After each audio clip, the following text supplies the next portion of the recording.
The Mercedes Formula One team have closed the gap by over 1 second to Red Bull across the opening half of the 2024 Formula One season with their W15, the largest in-season performance gain managed by any team across the entire grid.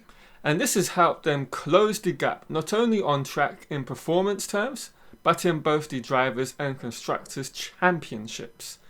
And having won 3 out of the last 4 Grand Prix, it's quite clear that the team can expect to mount a serious and continuous challenge across the whole of the second half of the season.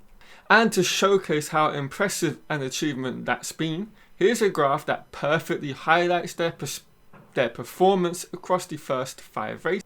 Across the opening 5 rounds, the W15 was a respective 6/10 slower than Red Bull in quali trim and almost 8/10 in race pace, with the car looking an absolute handful for both Lewis Hamilton and George Russell. So to then claw back that sizable gap in performance and to then find themselves just under a 10th slower in race trim across these last 5 races is astonishing. But how have they achieved this?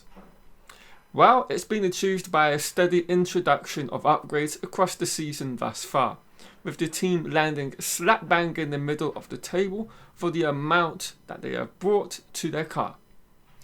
To be precise, Mercedes have introduced 16 upgrades across the W15, which should actually be 17, along with the secret suspension upgrade at the Austrian Grand Prix.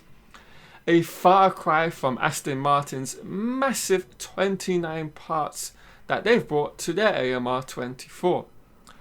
But of course there is a huge difference between not only these two teams in terms of performance, but their respective standings in the 2 championships. And that is down to the levels of success each upgrade has brought to their cars. While Aston Martin may have brought 29 parts to the AMR24, that has only been the case because they've needed to correct and rectify many issues that they've been plagued with from previous rounds of upgrades. Mercedes, on the other hand, they have introduced a substantially smaller number, but they've gained a much greater amount of performance from theirs. So the correlation has been highly impressive on this front as well. And these are the reasons behind Mercedes' massive 1 second gain across the opening half of the season to Red Bull. None of this looked possible at the beginning of the season, with the W15 leaving the paddock and the outside world with the impression of the team facing a carbon copy of a season like that of the previous 2. The single-seater did not give any reference points to the engineers back in Brackley or to either Lewis Hamilton and George Russell due to the small operating window from which they had to work from, and so spent the opening 5 rounds fighting with Aston Martin for the smaller points paying positions. But the turning point started to begin with the introduction of a new floor in Miami and their overall plan from which to incrementally introduce smaller upgrades to the W15, and so they wouldn't encounter any of the correlation issues that stems from bringing a large major upgrade all at once onto the Formula One cars in the ground effect era. Essentially, Mercedes have found out that to make sure that each piece of the upgrade package is working as intended, it's much better to incrementally bring them race weekend in and race weekend out, so they have all the data from just one component to shift through instead of having, say for example, 10 pieces. And this enabled them to ultimately bridge the gap to Red Bull, and of course that would also include the Ferrari and McLaren outfits by improving over them by nearly half a second or so across the entire opening half of the 2024 Formula One season. Now, as I've mentioned, this is going to continue. The trend that they've set for the opening half of the season is very much likely going to continue as we head into the second half, particularly when they have such a huge package to bring to the first race back in Zandvoort. with the Mercedes team bringing back the upgraded floor that they bought but didn't race with in Spa. That should bring them maybe another 10th or so to the W15 in terms of performance against their competitors. And they will no doubt have other pieces of upgrades ready to go at later points in the season. And perhaps one final major upgrade package can be brought to the car around the final quarter of the season, very much like they did last year in Austin.